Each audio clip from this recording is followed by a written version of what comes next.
आप संपत्ति ले लेना, फिर उस संपत्ति से साधुओं की सेवा करना। धन्य है इनकी साधु भक्ति।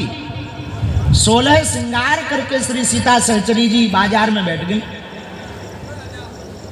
कामातुर लोग, वासना युक्त लोग आपके साथ लालच के साथ आए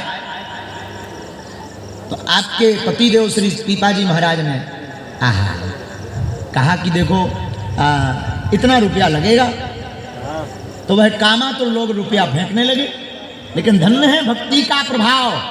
श्री सीता सहचरी जी के मुख से भगवान नाम नहीं गया, वो नाम जपती नहीं, बैठी नहीं, मुस्कुराती नहीं। और जो कामातुर लोग इनके पास वासना से भरे हुए आए थे, लेकिन इनके सन्निकट आते ही वासना क्षुब्ध हो गई और उपासना उनके अंदर प्रविष्ट हो गई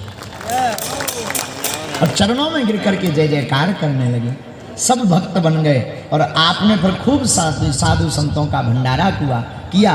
ऐसे श्री कृपानंदाचार्य जी महाराज, जिनकी संतों की भक्ति के लिए अपने तन को भी दाव पर लगा दिया, उन्हीं के वंशज यह राघवगढ़ किले में आपका पूरा परिवार है।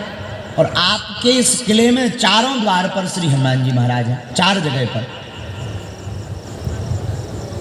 एक बात और हम आपको कहें, सभी विद्वान बैठे, हम तो बड़े मूर्ख आदमी हैं। अभी बड़ी पूजन हो रहा हो तो को चावल चढ़ा रहा हो, को टीका लगा रहे थे। हमें बड़ा अंदर ही अंदर संकोच लग रहा था कि हमारे जैसा नालायक इस पृथ्वी पर दूसरा नहीं है। और हमारे जैसे आदमी यहाँ भी इतने फूल फोरे जा रहे हैं। अब तो बजरंगी बली बचा भी। हम तो बहुत निकृष्ट जीव हैं, लेकिन रामायण का एक प्रसंग हमें आप सबको देखकर याद आता है। रामचरितमानस में श्री जटायु जी के पंख रावण ने काट दिए। जटायु जी गिर गए, दर्द से कहारते हुए पीड़ा में पड़े हुए भूमि पर गिर गए।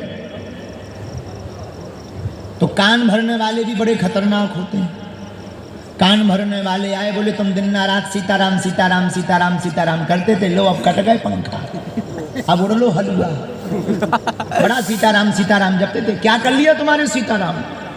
ऐसे लोग ऐसे ही बोलते हैं, क्या कर लिया तुम्हारे भगवान ने? कुछ तो नहीं कर पाए। बड़ी बागे सुधाम चिल्लाते, ले बा भैंसिया भाग गई, लो अब कर लो बागे सुधाम। ऐसे कान भरने वाले जटायु जी से कहा, बड़ा सीताराम सीताराम करते थे, पंख कट गए। अब तो और बुरी दुर्दशा हो गई। कम से कम पंख रहते तो जो सीताराम सीताराम करते हो उनके दर्शन भी करने होते तो उड़ के अयोध्या चले जाते। अब तो तुम उड़ भी नहीं पाओगे, पंख कट गए। पर धन्य है श्री जटायु जी, ये सीखने योग्य बात है। जटायु जी हाथ जोड़कर आंखों में आंसू भरकर कहते, भैया भगवान की बड़ी कृपा है जो हमारे पंख कट गए। किसी ने कहा क्यों? बोले पंख होते तो हमें उड़कर दर्शन करने जाना पड़ता, अब पंख कट गए तो परमात्मा को चलकर हमारे पास आना पड़ेगा। यही साधन और साधना का प्रभाव है कि अगर हमारे पास साधन होंगे तो हमें संत के पास चलकर जाना पड़ेगा, लेकिन अगर हमारे पास नम्रता होगी, विनम्रता होगी, तो इन संतों को चलकर हमारे घर पर आना पड़ेगा। और रामायण में 2 चौपाई बड़ी विरोधाभासमय है। विद्वान बैठे हैं, आचार्य बैठे हैं, गुना से भी पूज्य महाराज जी ज्योतिष के महाराज जी, आपने बहुत अच्छा हमें सर्टिफिकेट सौदा।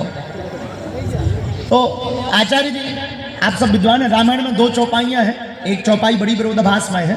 एक चौपाई में गोस्वामी जी कहते हैं, पुण्य पुंज बिनु मिलहि न संता। लेकिन दूसरी चौपाई में लिख रहे, बिनु हरि कृपा मिलहि नहीं संता। तो किसी ने हाथ जोड़कर गोस्वामी जी के सामने पत्रकार ने माइक लगाया कि आप एक जगह लिख रहे कि पुण्य पुंज बिनु मिलहि न संता, दूसरी जगह लिख रहे कि बिनु हरि कृपा मिलहि नहीं संता। अब हमें संत मिल गए तो हम ये निर्णय कैसे करें कि पुण्य उदय हुए इसलिए मिले या भगवान की कृपा हुई इसीलिए मिले? तो गोस्वामी जी ने बड़ा प्यारा जवाब दिया। तुलसीदास जी बोले, भैया संतों के पास चलकर तुम जाओ तो समझना पुण्य उदय हुए हैं, लेकिन ये संत चलकर तुम्हारे पास आवे तो समझना भगवान की कृपा हुई है।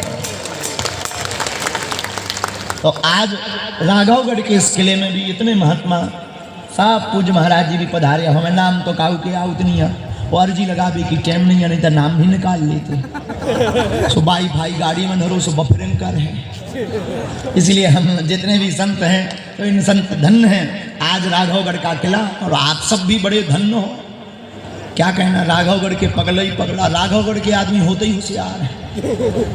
यहाँ का आदमी का क्या कहना, यहाँ का आदमी इतना होशियार होता है कि पूछो ही मत। एक बार ऐसे ही राघवगढ़ में एक क्वेश्चन आया पेपर में।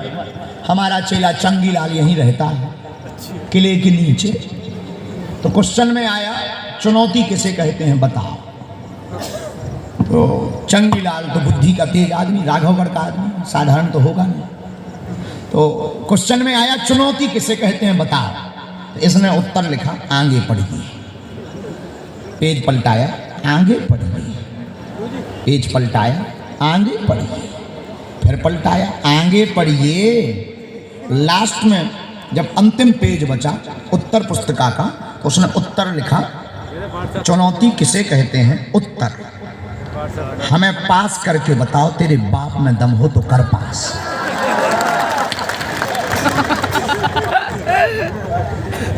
और नीचे इति सिद्ध, इसे चुनौती कहती है।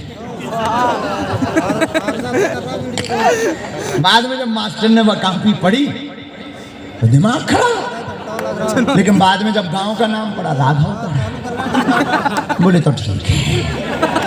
हमने सुना है कि उसने मास्टर ही छोड़ दी।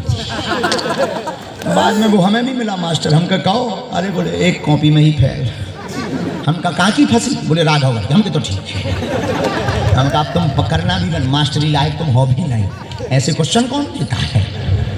आप लोग तो इतने बुद्धिमान, हम तो बहुत अनपढ़ गवार आदमी हैं, मूर्ख हैं, लेकिन जैसे भी हैं हनुमान जी के चरणों के दास हैं। आज हमें बड़ा आनंद आया। कभी श्री पीपाजी महाराज का चरित्र सुनाने का समय मिलेगा तो पूरी भक्तमाल की 3 दिन की चर्चा सुनाएंगे। और आज बड़ा आनंद आया तो हम सामूहिक अर्जी सबकी लगा देते हैं, बाकी तो अर्जी हम गुना में लगाया है जितनी लगनी थी। फिर कभी भगवान कृपा करेंगे सो दरबार यहाँ लगाएंगे। आज तो ऐसे जो है, जय हो जय हो भैया। गाड़ी हमारी नहीं है, टोर भरना लग बाकी हमें कोई टेंशन, अपने बाप की होती तो नो प्रॉब्लम, तो जी की है वो लौट के हमें कभी देगा नहीं। हाँ, तो इसलिए हमारी बस प्रार्थना यही है, कैसे तुम ऊपर टंगई के जय बोल रहे हैं। जय श्री राम, और जय श्री राम। और बचो बचो बोल लो बेटा, हम बाद में बोले, हमारा तो सब काम चल जाए।